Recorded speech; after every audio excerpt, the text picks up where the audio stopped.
Government ఏర్పాటు చేయాలని వాళ్ళ ఉద్దేశం.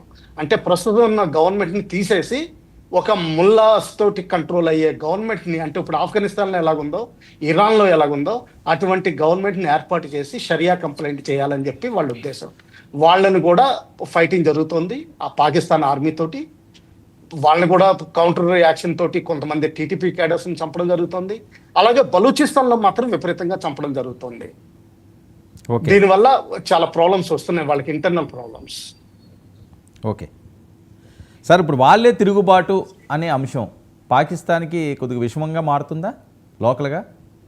మారుతుందండి. ఎందుకంటే నిన్న వార్తల్లో వచ్చిన ప్రకారం 2 డివిజన్లు క్వెట్టాలో, అంటే బలూచిస్తాన్‌లో ఏవైతే ఉన్నాయో ఇవి పాకిస్తాన్ స్ట్రైక్ కోర్ కింద లెక్క పెడతారు. అంటే ఇండియా మీద అటాక్ చేసే విధంగా. ఆ 2 డివిజన్‌ని బలూచిస్తాన్ నుంచి తీసుకొచ్చి పంజాబ్ బోర్డర్‌లోనో సింధ్ బోర్డర్‌లోనో పెట్టినట్టున్నారు. మోస్ట్లీ పంజాబ్ బోర్డర్‌కి వెనకాల పెట్టుంటారు రియాక్ట్ అవ్వడానికి, ఇండియన్ సిచ్యువేషన్‌కి రియాక్ట్ అవ్వడానికి. అంటే ఏంటంటే బలూచిస్తాన్‌లో పాకిస్తాన్ ఆర్మీ సంఖ్య తగ్గిపోయింది, రేంజర్స్ సంఖ్య కూడా తగ్గిపోతుంది. అలాగే కొన్ని వేరే బెటాలియన్స్ ఉన్నాయి, స్కౌట్స్, వీళ్ళంతా వాళ్ళ స్ట్రెంత్ కూడా తగ్గిపోతుంది. దీనిలో ఏముందంటే బలూచిస్తాన్ వాళ్ళ వ్యతిరేక ఉద్యమం ఉధృతం అవుతుంది. అలాగే డాక్టర్ మహారంగ్ బలూచ్ 3 రోజుల క్రితం నుంచి నిరాహార దీక్ష మొదలు పెట్టారు జైల్లోనే. ఆవిడతో పాటు ఇంకా 2-3 లేడీ లీడర్స్ ఉన్నారు. వాళ్ళందరి పేర్లు దాదాపు బలూచ్ తోటే, టైటిల్ తోటే ఇప్పుడు ఎండ్ అవుతుంది. వాళ్ళు కూడా నిరాహార దీక్ష మొదలు పెట్టారు. ఈ నిరాహార దీక్షలు అనేది ఎప్పుడైతే 13-14 రోజుల తర్వాత ఏమవుతుందంటే చాలా విషమ పరిస్థితి కింద మొదలవుతుంది. ఆల్రెడీ మొత్తం బలూచిస్తాన్ అంతా రోడ్డు మీద ఉంది. ఇది బలూచిస్తాన్కి చాలా, పాకిస్తాన్కి చాలా మెడలో, దాన్ని ఏమంటారు, ఆవు మెడలో కట్టిన కర్రలాగా ఉంటుంది.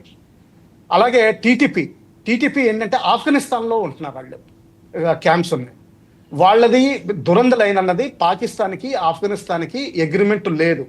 బ్రిటిష్ వాళ్ళు చేసిన అగ్రిమెంట్ ప్రకారం అయితే పాకిస్తాన్ అనే భూప్రాంతం ఆఫ్ఘనిస్తాన్ కూడా క్లెయిమ్ చేస్తుంది. దీంతో పాటుగా ప్రస్తుతం ఉన్న మునీర్ గారు ఒక తప్పు చేశారు. దాదాపు 2.5 మిలియన్లు ఆఫ్ఘనిస్తాన్ కాందిసీకులు ఎవరైతే 20 ఏళ్ళు 25 ఏళ్ళ నుంచి పాకిస్తాన్లో సెటిల్ అయిపోయారో, దాదాపు ఉద్యోగాలు అన్ని చూసుకుని ఒక జనరేషన్ గ్యాప్ కూడా వచ్చిందో, వాళ్ళందరినీ వెనక్కి పంపించడం జరిగింది. వీళ్ళందరూ కోపంతో ఉన్నారు. వీళ్ళందరూ టీటీపీ సైడ్ మారుతారు. వాళ్ళకి పాకిస్తాన్ ఏరియా మొత్తం తెలుసు. వాళ్ళు కూడా ఏంటంటే ఇది అంటే ఇంటర్నల్ సెక్యూరిటీ సిచ్యువేషన్ చాలా ఉత్పన్నం చేస్తారు.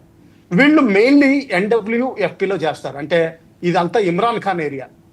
ఇమ్రాన్ ఖాన్ ప్రస్తుతం జైల్లో ఉన్నారు. ఆయనకి మెజారిటీ వచ్చింది కానీ ఆయన గవర్నమెంట్ లేదు. అవును. సో ఈ విధంగా ఆలోచిస్తే ఏంటంటే ఈ టీటీపీ ఒక విధంగా బాహాటంగా చేయకపోయినా కానీ ఇంటర్నల్గా ఏంటంటే ఇమ్రాన్ ఖాన్కి సపోర్ట్ ఇస్తుంది. అలాగే ఇక్కడున్న 8 ట్రైబల్ ఏరియాస్ పాకిస్తాన్ గవర్నమెంట్ చేతుల్లో లేవు. అది కూడా మనం గమనించాల్సిన విషయం. వాళ్ళకి ట్రైబల్ జిర్గాలు అంటారు. అంటే ట్రైబల్ లోకల్ యూనియన్స్ వాళ్ళే డెసిషన్స్ తీసుకుంటారు. వాళ్ళందరూ ఏంటంటే ఆఫ్ఘనిస్తాన్కి సపోర్ట్లో ఉన్నారు. సో ఈ విధంగా ఏంటంటే పాకిస్తాన్కి చాలా విషయం. దీంతో పాటుగా మన పాకిస్తాన్ ఆక్రమిత కాశ్మీర్లో గిల్గిట్, బాల్టిస్తాన్, స్కడ్డు అన్న 3 ప్రాంతాలు, వీళ్ళకి కూడా సేమ్ బాల్టిస్తాన్ లాంటి ప్రాబ్లం ఉంది. రిసోర్సెస్ ఎక్కువ కానీ పాపులేషన్ తక్కువ. వీళ్ళందరినీ చిన్న చూపు, వీళ్ళకి ఎడ్యుకేషన్, హెల్త్ కేర్ ఏమీ లేదు. ముజఫరాబాద్ వెళ్తేనే కానీ మంచి హాస్పిటల్ దొరకదు వాళ్ళకి, ఎన్నో 100 కిలోమీటర్లు వెళ్తేనే కానీ. వాళ్ళు కూడా తిరుగుబాటు చేసే ప్రయత్నాల్లో ఉన్నారు. తర్వాత ఇంకోటి ఇక్కడ గమనించాల్సిన విషయం ఏంటంటే వీళ్ళందరూ షియాస్. పాకిస్తాన్ పంజాబ్ అంతా సున్నీస్. వాళ్ళకి పడదు. సో ఆ విధంగా కూడా వీళ్ళని అణిచివేత చేయాలని చూస్తుంటే వాళ్ళు కూడా తిరుగుబాటు చేసే అవకాశం ఉంది. సో అన్ని రకాలుగా ముట్టడింపు పడుతుంది పాక్. ఒక భారత్తోనే కాదు వాళ్ళకి ఇబ్బంది.